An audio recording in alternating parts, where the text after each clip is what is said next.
standing here in Jerusalem, surrounded by hundreds of thousands of the ultra-Orthodox Jewish community. They're here to pray, but they're here to protest against mandatory conscription into the Israel Defense Forces.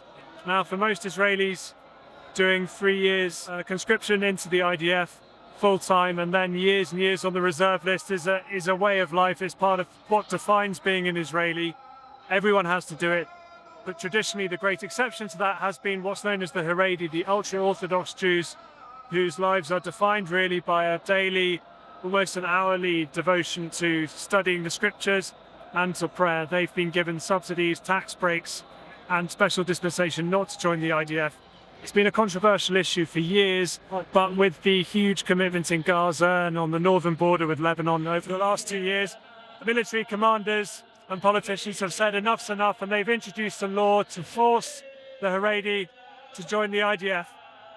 They're here protesting against that. They say, many of them, they're not pacifists, they admire soldiers, but they will not be taken out of their religious lifestyle and forced into a secular lifestyle, that they are serving the Jewish people by prayer and by maintaining their unique way of life.